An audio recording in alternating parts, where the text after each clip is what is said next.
नमस्कार, मी Suvarna Joshi. Live at 10 मध्ये स्वागत. पहिलीच बातमी मुंबईतून, मात्र अत्यंत धक्कादायक. आपल्या समाजामध्ये, आपल्या महाराष्ट्रामध्ये अंधश्रद्धा किती खोलवर रुजलेली आहे, तिची पाळंमुळं किती खोलवर रुजलेली आहेत, याचं एक विदारक वास्तव समोर आलेलं आहे. आणि तेही चक्क मुंबईसारख्या आर्थिक राजधानीच्या शहरामध्ये. अंधश्रद्धेच्या आहारी जाऊन धारावीतील महिलेला घरातून काढून टाकलंय, घरातून बाहेर काढलेलं आहे, अशी घटना घडलेली आहे. या विवाहितेचं 6 वर्षांपूर्वी लग्न झालं होतं, पण वर्षभरातच पतीनं तिला घराबाहेर काढलंय. कारण काय, तर तिच्या अंगात भूत आहे. याआधी तिला जाळण्याचाही प्रयत्न केला गेला.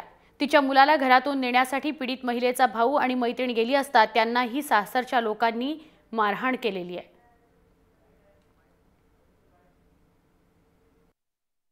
सहा वर्ष झालं, म्हणजे 6.5 वर्ष झालं माझ्या लग्नाला.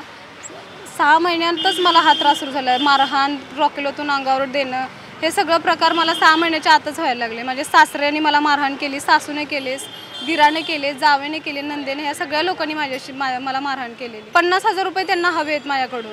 लग्नामध्ये ठरले नव्हते, काही नव्हते. मला लग्नानंतर, लग्नाच्या अगोदर सांगितलेलं की तुझ्याकडून 1 रुपया नको. आणि 6 महिने झाले की माझ्याकडून 50,000 रुपयाची मागणी करायला लागले. त्यांच्या सासूच्या आणि तिच्या नंदाच्या अंगात काळूबाई येते, देवी येते. आणि त्या देवीनं सांगितलं की तिला तू नांदवलंस तर घराचं वाटोळं होणार म्हणून. आणि त्या देवीमुळं तिला म्हणजे ते घरात ठेवून देत नाही, त्याच्या अंगात भूत आहे असं त्या देवीनं त्यांना सांगितलेलं. आमच्या प्रतिनिधी सीमा दाते दूरध्वनीवरून आपल्या संपर्कात आहेत. सीमा, समाजातल्या वेगवेगळ्या गोष्टींच्या विरोधात लढण्यासाठी म्हणून सगळ्यांनी एकत्र उभं राहण्याची गरज आहे. पण अशा घटना, म्हणजे अंधश्रद्धेच्या घटना, ज्याची पाळंमुळं कशी समाजात रुजली आहेत, त्या समोर येतात आणि पुन्हा आपण काही वर्ष मागे जातो, अशी परिस्थिती आहे. काय सांगाल? नक्कीच. खरं तर मुंबईसारख्या आर्थिक राजधानीमध्ये अशा घटना घडणं फार धक्कादायक गोष्ट आहे.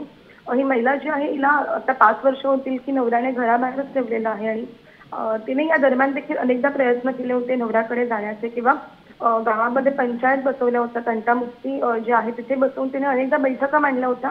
पण प्रत्येक वेळी त्या महिलेला हेच सांगण्यात आलं की तुझ्या अंगात भूत आहे आणि यामुळे तुला आम्ही घरी घेत नाहीये.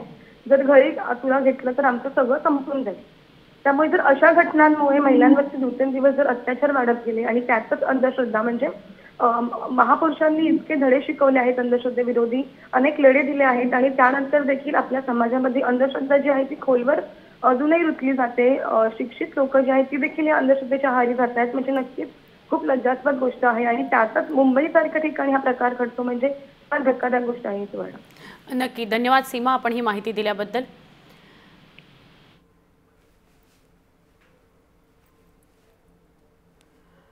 अंधश्रद्धा निर्मूलन समितीचे सर्वेसर्वा नरेंद्र दाभोलकर यांनी ज्यासाठी आयुष्य वेचलं, ज्याकडे या समाजाला घेऊन जाण्याचा त्यांचा प्रयत्न होता, अजून सुद्धा अशा सगळ्या गोष्टी घडतात. आणि त्यांची जी हत्या झाली, त्यांचा जो मृत्यू झाला, त्यांनी ज्याच्यासाठी प्राण दिले, ते त्यांचं सगळं आयुष्य व्यर्थ गेलं का असा प्रश्न पडतो. कारण अजून सुद्धा अशा घटना आपल्या आजूबाजूला सातत्याने आणि वारंवार घडताना आपण पाहतोय. अंगात देवी आली आणि त्या देवीने सांगितलं की सुनेला नांदवू नका, म्हणून इतका भयंकर प्रसंग या महिलेवर ओढावलेला आहे.